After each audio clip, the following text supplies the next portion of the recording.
Hello, welcome to my channel. It's your homie, Boycott Activision.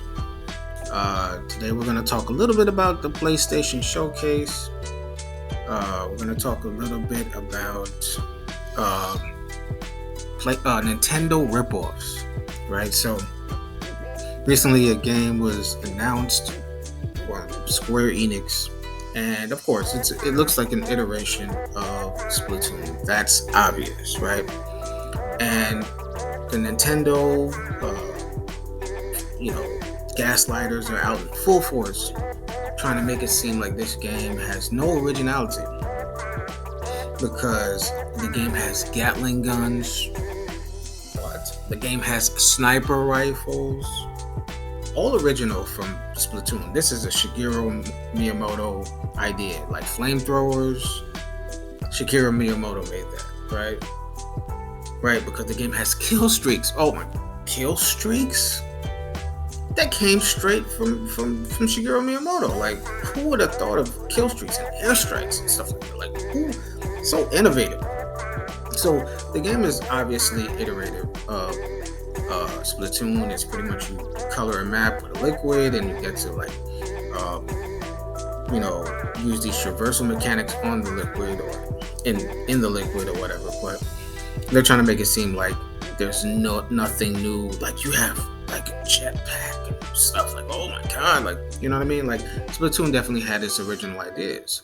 Don't get me wrong, right? But this game has its own ideas, right? First and foremost, you get to build terrain in this game, right? So you get to build terrain. You get to use it as a defensive tool, right? You can build the terrain to block attacks. You can build the terrain to get high ground on your opponents, right? You also have once you hit somebody enough times, right, lower their health, then you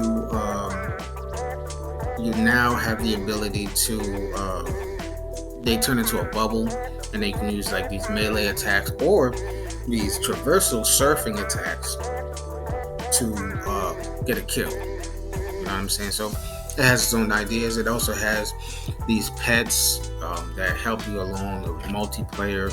It has its own ideas, right? It's definitely iterative. We tell you that.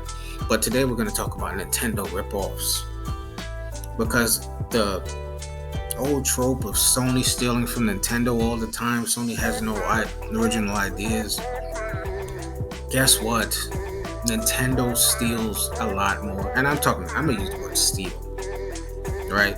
We're gonna talk about games Nintendo copied, games that Nintendo got credit for innovating or ideas for innovating, which they shouldn't have. And we're gonna talk about Nintendo stealing and being sued. We're not going to make it an hour-long video. We're going to do it in a series. We're going to break it down, different eras, different games, right? So we're going to get into that series, all right? I even saw a video of a guy that said, like he pointed out, he's like, oh my God, there's a girl in Splatoon that has a hat. And there's a girl in Foam Stars that has a hat. Like, what is going on? They're completely stealing from Nintendo, yo.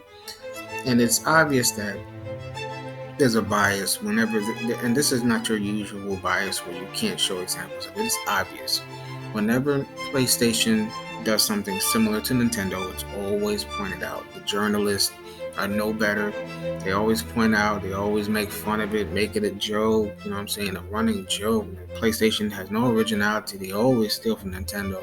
And when they see Nintendo steal from PlayStation, they have no idea what's going on. They're just blind to it. So we're going to give the media some new ideas, some new talking points. We're going to give the fanboys some new material to talk about.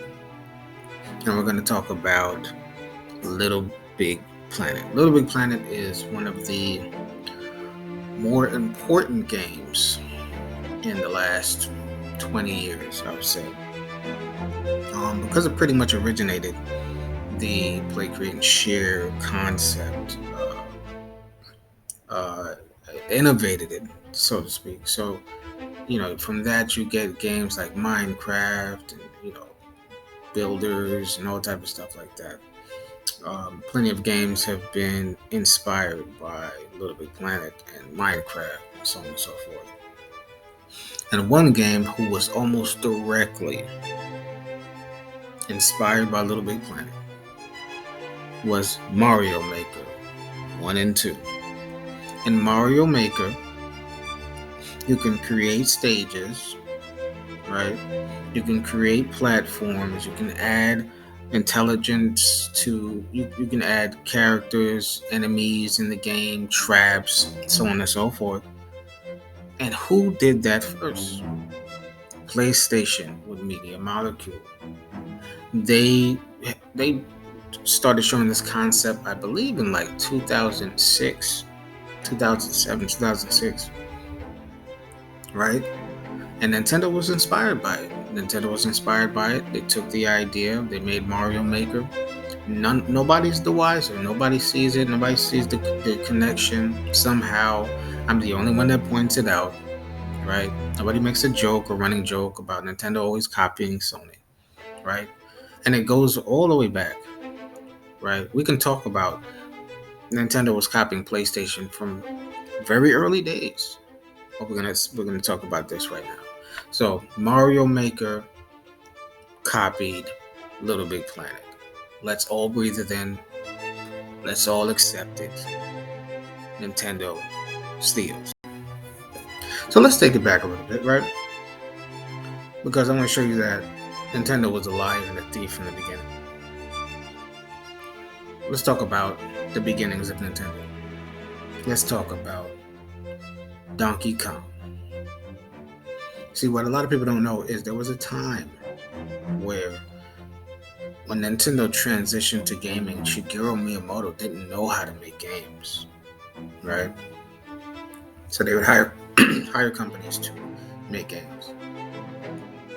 So they hired this company called Ikegami, and Shigeru Miyamoto gave them the idea for Donkey Kong. And they made the game, they wrote the code, and Nintendo took over the code, redistributed the game in different platforms, and kind of cut Ikegami out of the deal. Ikegami took him to court a couple times and eventually sued Nintendo, won. I believe they settled out of court. But you would say, okay, all right, they stole the code, it's bad. But Shigeru Miyamoto made the idea, right? They wrote the concept, right? He watched Donkey Kong. He watched King Kong. Wrote the idea from that. Turns out there was another company that must have saw King Kong before Shigeru Miyamoto, because much of that concept came from a game called Space Panic. It came out a year before Donkey Kong. Gaming was different back then. The gaming was so much at its infancy that you can write a game. You can create a game in a year, right? It's not like now. It's not a 5-year process, right? So Space Panic hit arcades in 1980. Donkey Kong hit arcades in 1981, right? And you may say, well, you're looking at the gameplay is different. It's a little different. It's iterated. He added stuff to it. But it turns out that doesn't matter. Because when PlayStation takes or iterates on a formula that was already there, and Nintendo iterated on first, or Nintendo created, the Nintendo gaslighters, they don't care. Matter of fact, they bash it for being a clone. Then when it's different, they bash it for being different. And anytime PlayStation has an exclusive that is similar to a Nintendo game, they completely trash it. Write the death sentence for it. I'm just not going to let you write the death sentence for this game, right? For Foam Stars. I'm not going to let you write the death sentence for that. But sit back and listen and watch you do it. Because I've seen Nintendo steal multiple times and got no flack for it. So I'm not gonna let it happen, right? So Nintendo steals, right? I've seen many games from Nintendo borrow ideas, take ideas. Breath of the Wild, I'm coming up to you soon. We'll be talking soon. Uh, Mario Golf, we'll be talking soon. We have a few more we have to talk about. So that's it. Like, comment, subscribe, share. It's your homie, Boycott Activision. I see you next time. Peace.